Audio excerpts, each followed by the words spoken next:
ರಾಮ ಮಂದಿರ ಆಗಬೇಕು ಅಂತ ಬಯಸ್ತಾ ಇದ್ವಿ. ರಾಮ ಮಂದಿರ ಆಗೋಯ್ತು. ಆದರೆ ರಾಮ ಮಂದಿರಕ್ಕೆ ದೇಣಿಗೆ ಕೊಡಬೇಕು ಅಂತ ಇತ್ತು. ದೇಣಿಗೆಯನ್ನು ಕೊಟ್ಟಾಯಿತು. ಆದರೆ ಆ ದೇಣಿಗೆ ಸರಿಯಾದ ರೂಪದಲ್ಲಿ ಮುಟ್ಟಬೇಕಾಗಿತ್ತು. ಮುಟ್ಟುವಂಥ ಕೆಲಸನೂ ಆಯಿತು. ಅದರಲ್ಲಿ ಒಂದಿಷ್ಟು ಜನ ತಿನ್ನುವ ಕೆಲಸವನ್ನು ಮಾಡಿದರು ಕೂಡ. ತಿಂದವರು ಯಾರು ಅನ್ನುವಂಥ ಪತ್ತೆ ಹಚ್ಚುವಂಥ ಕೆಲಸವನ್ನು ಈಗ ಮಾಡಲಾಗ್ತಾ ಇದೆ SIT ತನಿಖೆಯಲ್ಲಿ. ಆದರೆ ಕರ್ನಾಟಕದ ಲಿಂಕು ಕೂಡ ಇದಕ್ಕೆ ಬರ್ತಾ ಇದೆ ಅಂತಂದಾಗ ನಾವು ಕರ್ನಾಟಕದಲ್ಲಿರುವಂಥವರು ಒಂದಿಷ್ಟು ಯೋಚನೆಯನ್ನು ಮಾಡಬೇಕಾಗಿದೆ. ಇದನ್ನು ತಿಂದವರು ಯಾರು, ಇವಾಗ ಯಾರು ಅಂತಹ ಕಚಡ ಕೆಲಸ ಮಾಡಿದಂಥವ್ರು, ಅದು ಕೂಡ ಬರಬೇಕಾಗಿದೆಯಲ್ಲ. ಆದರೆ ಈಗ ಉತ್ತರ ಪ್ರದೇಶದಲ್ಲಿ ಮುಂದಿನ ವರ್ಷ ಚುನಾವಣೆ ಇರೋದ್ರಿಂದ ಇದು ರಾಜಕೀಯ ಸ್ವರೂಪವನ್ನು ಪಡ್ಕೊಳ್ತಾ ಇದೆ. ಈ ಸ್ವರೂಪ ಪಡ್ಕೊಳ್ಳೋದು ದೊಡ್ಡ ಮಟ್ಟದಲ್ಲೇ ಆಗುತ್ತೆ, ಅದರಲ್ಲಿ ಯಾವ ಅನುಮಾನನೂ ಇಲ್ಲ. ಬಟ್ ಈಗ ಈ ವಿಚಾರದಲ್ಲಿ ಏನೆಲ್ಲ ಬೆಳವಣಿಗೆ ಆಗಿದೆ, ರಿಪೋರ್ಟ್ ಇಲ್ಲಿದೆ. ಅಯೋಧ್ಯೆ ರಾಮ ಮಂದಿರ ದೇಣಿಗೆ ಲೂಟಿ ಸಂಚಲನ. ರಾಮನ ಹಣಕ್ಕೆ ಕನ್ನ ಹಾಕಿದವರ ಇನ್ನಷ್ಟು ಸತ್ಯ ಬಯಲು. ಕರ್ನಾಟಕಕ್ಕೂ ಹಬ್ಬಿದ್ಯಾ ಹುಂಡಿ ಕಳುವುಲ್ಲಿ. ಮಾಜಿ ಸಿಎಂ ಅಖಿಲೇಶ್ ಯಾದವ್ ಸ್ಫೋಟಕ ಆರೋಪ. ಅಯೋಧ್ಯೆ ರಾಮ ಮಂದಿರ ದೇಣಿಗೆ ಲೂಟಿ ಹಗರಣ ದೇಶಾದ್ಯಂತ ಭಾರಿ ಸಂಚಲನ ಸೃಷ್ಟಿಸಿದೆ. ಪ್ರಭು ಶ್ರೀರಾಮನ ಹುಂಡಿ ಕಳುವು ಕೋಟ್ಯಾಂತರ ಹಿಂದೂಗಳ ಆಕ್ರೋಶಕ್ಕೆ ಕಾರಣವಾಗಿದೆ. ಹಗರಣ ಸಂಬಂಧ ವಿಶೇಷ ತನಿಖಾ ತಂಡ ತನಿಖೆ ಮುಂದುವರೆಸಿದೆ. 8 ಜನ ಆರೋಪಿಗಳನ್ನ ಈಗಾಗಲೇ ನ್ಯಾಯಾಂಗ ಬಂಧನಕ್ಕೆ ಒಪ್ಪಿಸಲಾಗಿದೆ. ಆರೋಪಿಗಳ ಆಸ್ತಿ 100 ಪಟ್ಟು ಹೆಚ್ಚಳವಾಗಿರೋದು ಗೊತ್ತಾಗಿದೆ. ಈ ಮಧ್ಯೆ ಹುಂಡಿ ಹಗರಣ ಕರ್ನಾಟಕಕ್ಕೂ ವ್ಯಾಪಿಸಿದೆ. ಅಯೋಧ್ಯೆಯ ಶ್ರೀರಾಮ ಮಂದಿರದಲ್ಲಿ ನಡೆದ ದೇಣಿಗೆ ಕಳ್ಳತನ ಪ್ರಕರಣ ಈವರೆಗೂ ಉತ್ತರ ಪ್ರದೇಶಕ್ಕೆ ಸೀಮಿತವಾಗಿತ್ತು. ಈ ಪ್ರಕರಣದ ನಂಟು ಈಗ ಕರ್ನಾಟಕವನ್ನ ತಲುಪಿದೆ. ಸಮಾಜವಾದಿ ಪಕ್ಷದ ನಾಯಕ UP ಮಾಜಿ ಸಿಎಂ ಅಖಿಲೇಶ್ ಯಾದವ್ ಇಂಥದ್ದೊಂದು ಬಾಂಬ್ ಸಿಡಿಸಿದ್ದಾರೆ. ರಾಮ ಮಂದಿರ ದೇಣಿಗೆ ಕಳ್ಳತನದ ನಂಟು ಕರ್ನಾಟಕದವರೆಗೂ ವಿಸ್ತರಿಸಿದೆ ಅಂತ ಅಯೋಧ್ಯೆಯ ಜನ ಮಾತಾಡ್ಕೊಳ್ತಿದ್ದಾರೆ ಅಂತ ಆರೋಪಿಸಿದ್ದಾರೆ. ಅಲ್ಲದೆ ಮಹಾರಾಷ್ಟ್ರದ ಹೆಸರು ಕೂಡ ಪ್ರಸ್ತಾಪಿಸಿದ್ದಾರೆ. ಕರ್ನಾಟಕದ ಭೂಗತ ಮತ್ತು ನೋಂದಾಯಿಸಲ್ಪಡದ ಜನರು ಚುನಾವಣೆಗೆ ಸಂಬಂಧಿಸಿದ ಪಿತೂರಿಗಳಲ್ಲಿ ಭಾಗಿಯಾಗಿದ್ದಾರೆ. ಅವರ ಚಟುವಟಿಕೆಗಳು ಈಗ ಬಹಿರಂಗಗೊಂಡಿವೆ ಅಂತ ಆರೋಪಿಸಿದ್ದಾರೆ. ಆದರೆ ಕರ್ನಾಟಕದ ಆ ನೋಂದಾಯಿತವಲ್ಲದ ವ್ಯಕ್ತಿಗಳು ಯಾರು ಅನ್ನೋದು ಬಹಿರಂಗಪಡಿಸಿಲ್ಲ.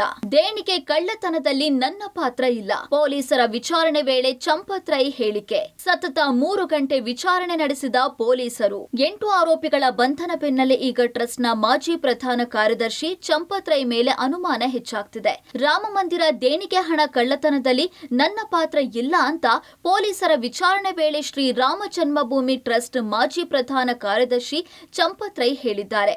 ಸತತ 3 ಗಂಟೆಗಳ ಕಾಲ ನಿನ್ನೆ ನಡೆದ ವಿಚಾರಣೆಯಲ್ಲಿ ಚಂಪತ್ ರೈ ದೇಣಿಗೆ ಕಳ್ಳತನದಲ್ಲಿ ನನ್ನ ಪಾತ್ರ ಇಲ್ಲ, ಟಿನ್ನು ಯಾದವ್ ಹೀಗೆ ಮಾಡಬಹುದು ಅಂತ ಅನ್ಕೊಂಡಿರ್ಲಿಲ್ಲ, ನನ್ನ ಕಣ್ತಪ್ಪಿನಿಂದ ಈ ಅಕ್ರಮ ನಡೆದಿದೆ ಅಂತ ಬೇಸರ ವ್ಯಕ್ತಪಡಿಸಿದ್ದಾರೆ.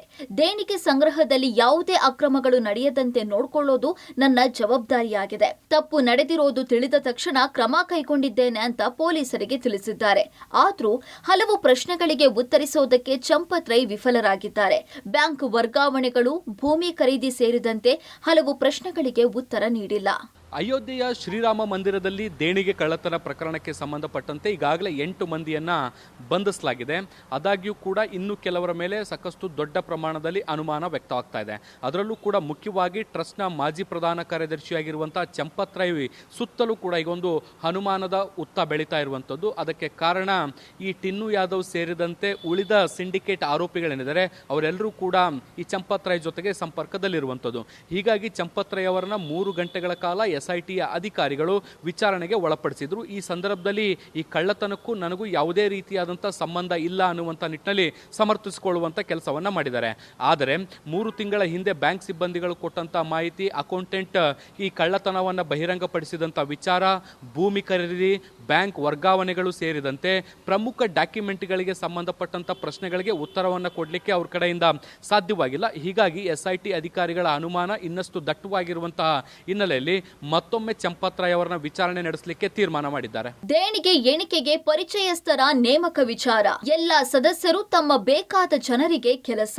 ಇನ್ನು ದೇಣಿಗೆ ಎಣಿಕೆಗೆ ಪರಿಚಯಸ್ಥರ ನೇಮಕ ವಿಚಾರ ಮಾಡಿಕೊಂಡ ವಿಚಾರಕ್ಕೆ SIT ಅಧಿಕಾರಿಗಳು ಪ್ರಶ್ನಿಸಿದ್ದಕ್ಕೆ ಉತ್ತರಿಸಿರುವ ಚಂಪತ್ ರೈ ಎಲ್ಲ ಸದಸ್ಯರು ತಮ್ಮ ಬೇಕಾದ ಜನರಿಗೆ ಕೆಲಸ ನೀಡಿದ್ದಾರೆ. ತಪ್ಪು ನನ್ನೊಬ್ಬನದಲ್ಲ, ಟ್ರಸ್ಟ್ನ ಎಲ್ಲಾ ಸದಸ್ಯರದ್ದು.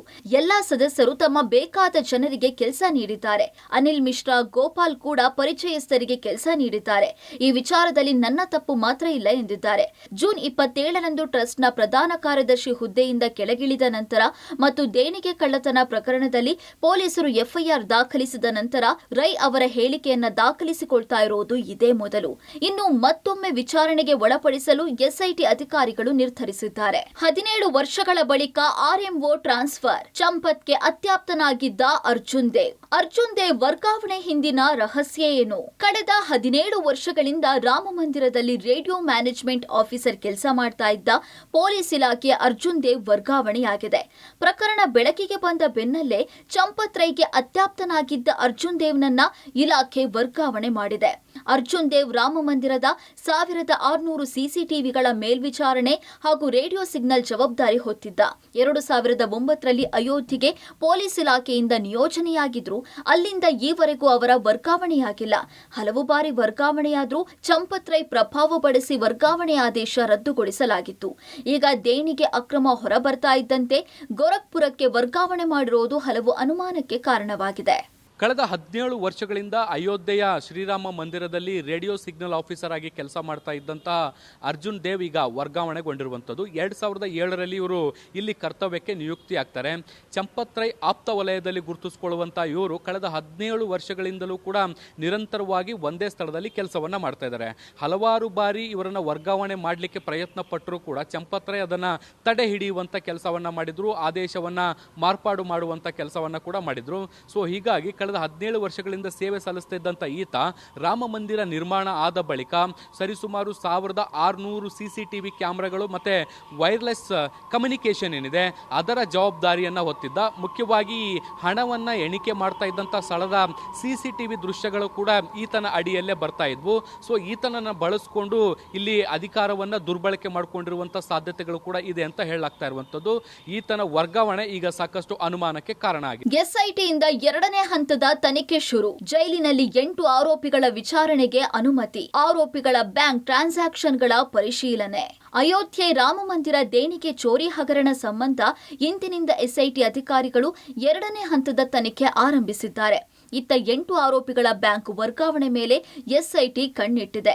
ಬಂಧಿತ ಆರೋಪಿಗಳ 5 ವರ್ಷದ ಬ್ಯಾಂಕ್ನ ಕ್ರೆಡಿಟ್ ಡೆಬಿಟ್ ಆದ ಹಣ ವರ್ಗಾವಣೆ ಪರಿಶೀಲನೆಯಲ್ಲಿ ತೊಡಗಿದ್ದಾರೆ. ನ್ಯಾಯಾಂಗ ಬಂಧನಕ್ಕೊಳಗಾಗಿ ಜೈಲಿನಲ್ಲಿರುವ ಆರೋಪಿಗಳ ವಿಚಾರಣೆಗೆ ಕೋರ್ಟ್ ಅನುಮತಿ ಕೊಟ್ಟಿದೆ. ಜೈಲಿನಲ್ಲಿ ವಿಚಾರಣೆ ನಡೆಸುವುದಕ್ಕೆ ಪೊಲೀಸರು ಕೋರ್ಟ್ ಮೊರೆ ಹೋಗಿದ್ದಾರೆ. ಇದೀಗ ಕೋರ್ಟ್ ಜೈಲಿನಲ್ಲಿ ಆರೋಪಿಗಳ ವಿಚಾರಣೆಗೆ ಸಮ್ಮತಿಸಿದೆ. ಈಗಾಗಲೇ ಸರ್ಕಾರಕ್ಕೆ ಪ್ರಾಥಮಿಕ ವರದಿಯನ್ನು ಸಲ್ಲಿಸಿರುವಂತಹ ಎಸ್ಐಟಿ ಅಧಿಕಾರಿಗಳು ಇವತ್ತಿನಿಂದ 2ನೇ ಹಂತದ ತನಿಖೆಯನ್ನು ಕೂಡ ಶುರು ಮಾಡಿದ್ದಾರೆ. ಮುಖ್ಯವಾಗಿ ಬ್ಯಾಂಕ್ ಅಧಿಕಾರಿಗಳನ್ನು ವಿಚಾರಣೆಗೆ ಒಳಪಡಿಸುವಂಥ ಕೆಲಸವನ್ನು ಕೂಡ ಈಗ ಅಧಿಕಾರಿಗಳು ಮಾಡ್ತಾ ಇರುವಂಥದ್ದು. ಮುಖ್ಯವಾಗಿ ಕಳೆದ 5 ವರ್ಷಗಳಲ್ಲಿ ಬ್ಯಾಂಕ್ ವ್ಯವಹಾರಗಳು, ಈ ಟ್ರಸ್ಟ್ ಮತ್ತು ಟ್ರಸ್ಟ್ನಲ್ಲಿ ಕೆಲಸ ಮಾಡ್ತಾ ಇದ್ದಂತಹ ವ್ಯಕ್ತಿಗಳ ಆರ್ಥಿಕ ವಹಿವಾಟುಗಳು ಏನೇನಾಗಿದೆ, ಯಾರ್ಯಾರಿಗೆ ಹಣ ವರ್ಗಾವಣೆ ಆಗಿದೆ, ಅತಿ ಹೆಚ್ಚಿನ ಹಣ ಯಾವ ಖಾತೆಗೆ ಬಂದಿದೆ, ಯಾವ ಖಾತೆಯಿಂದ ಯಾವ ಖಾತೆಗೆ ಹೋಗಿದೆ, ಈ ಎಲ್ಲ ದತ್ತಾಂಶವನ್ನು ಕೂಡ ತೆಗೆಯುವಂಥ ಕೆಲಸವನ್ನು ಮಾಡಿದ್ದಾರೆ. ಈ ಮೂಲಕ ಆರೋಪಿಗಳ ಸಿಂಡಿಕೇಟ್ ಹೇಗೆ ವರ್ಕೌಟ್ ಮಾಡ್ತಾ ಇತ್ತು, ಹಣವನ್ನು ಹೇಗೆ ವರ್ಗಾವಣೆ ಮಾಡ್ಕೊಳ್ತಾ ಇತ್ತು ಅನ್ನುವಂಥದ್ದನ್ನ ಪತ್ತೆ ಹಚ್ಚುವಂತ ಕೆಲಸವನ್ನ ಈಗ ಸದ್ಯಕ್ಕೆ ಅಧಿಕಾರಿಗಳು ಮಾಡ್ತಾ ಇದ್ದಾರೆ. ದೇವಸ್ಥಾನದ ಟ್ರಸ್ಟ್ ಸದಸ್ಯರಾಗಿದ್ದ ಅನಿಲ್ ಮಿಶ್ರಾ 40% ಕಮಿಷನ್ ದಂತೆಗೆ ಇಳಿದಿದ್ರು ಅನ್ನೋದು ತನಿಖೆಯಲ್ಲಿ ತಿಳಿದಿದೆ. ಟ್ರಸ್ಟ್ ಕಡೆಯಿಂದ ನೀಡಲಾಗ್ತಾ ಇದ್ದ ಟೆಂಡರ್ಗಳಲ್ಲಿ 40% ಕಮಿಷನ್ ಪಡೆದಿದ್ದು ಅದನ್ನ ಇತರರೊಂದಿಗೆ ಹಂಚಿಕೆ ಮಾಡ್ಕೊಳ್ತಾ ಇದ್ದ ಎನ್ನಲಾಗಿದೆ. ರಾಜಕೀಯ ಕದನವಾಗಿ ಮಾರ್ಪಟ್ಟ ದೇಣಿಗೆ ಲೂಟಿ. ಕಾಂಗ್ರೆಸ್ ಸಮಾಜವಾದಿ ನಾಯಕರಿಗೆ ಗೃಹ ಬಂಧನ. ಅಯೋಧ್ಯೆ ರಾಮ ಮಂದಿರಕ್ಕೆ ದೇಣಿಗೆ ನೀಡಿದ ಕಳ್ಳತನ ಮತ್ತು ದುರುಪಯೋಗ ಈಗ ಪ್ರಮುಖ ರಾಜಕೀಯ ಕದನವಾಗಿ ಮಾರ್ಪಟ್ಟಿದೆ. ಬಿಜೆಪಿ ಹಾಗೂ ವಿಪಕ್ಷಗಳ ನಡುವೆ ವಾಗ್ಯುದ್ಧ ಶುರುವಾಗಿದೆ. ರಾಮಲಲ್ಲ ಖಜಾನೆಯನ್ನ ಲೂಟಿ ಮಾಡಲಾಗಿದೆ ಅಂತ ಆರೋಪಿಸಿ ಅಯೋಧ್ಯೆಯಲ್ಲಿ ಬೃಹತ್ ಪ್ರತಿಭಟನೆ ನಡೆಸುವುದಕ್ಕೆ ಯೋಚಿಸ್ತಾ ಇದ್ದ ಕಾಂಗ್ರೆಸ್ ಹಾಗೂ ಸಮಾಜವಾದಿ ಪಕ್ಷದ ನಾಯಕರನ್ನ ಪೊಲೀಸರು ಮಧ್ಯದಲ್ಲಿ ತಡೆದು ಗೃಹ ಬಂಧನದಲ್ಲಿ ಇರಿಸಿದ್ದಾರೆ. ಈ ಪ್ರತಿಭಟನೆಯ ನೇತೃತ್ವ ವಹಿಸಲು ಯುಪಿ ಕಾಂಗ್ರೆಸ್ ರಾಜ್ಯ ಅಧ್ಯಕ್ಷ ಅಜಯ್ ರಾವ್ ಅಯೋಧ್ಯೆಗೆ ಆಗಮಿಸಿದ್ರು. ಆದಾಗ್ಯೂ ಪೊಲೀಸರು ಆಚಾರ್ಯ ನರೇಂದ್ರ ದೇವ ಕೃಷಿ ವಿವಿ ಗೆಸ್ಟ್ ಹೌಸ್ನಲ್ಲಿ ಗೃಹ ಬಂಧನದಲ್ಲಿ ಇರಿಸಿದ್ದಾರೆ. ಅಜಯ್ ರೈ ಮಾತ್ರವಲ್ಲ, ಇತರ ಉನ್ನತ ಕಾಂಗ್ರೆಸ್ ನಾಯಕರನ್ನು ಪೊಲೀಸರು ಗೃಹ ಬಂಧನದಲ್ಲಿ ಇರಿಸಲಾಗಿದೆ. ಅಮೇಥಿ ಸಂಸದ ಕಿಶೋರಿಲಾಲ್ ಶರ್ಮಾ, ಬಾರಾಬಂಕಿ ಸಂಸದ ತನುಜ್ ಪುನಿಯಾ, ಸಮಾಜವಾದಿ ಸಂಸದ ಧರ್ಮೇಂದ್ರ ಯಾದವ್ ಹಲವರನ್ನ ಗೃಹ ಬಂಧನದಲ್ಲಿ ಇಡಲಾಗಿದೆ. ಸಮಾಜವಾದಿ ಪಕ್ಷ ಹಾಗೂ ಕಾಂಗ್ರೆಸ್ ವಿರುದ್ಧ ಯುಪಿ ಸಿಎಂ ಯೋಗಿ ಆದಿತ್ಯನಾಥ್ ವಾಗ್ದಾಳಿ ನಡೆಸಿದ್ದಾರೆ.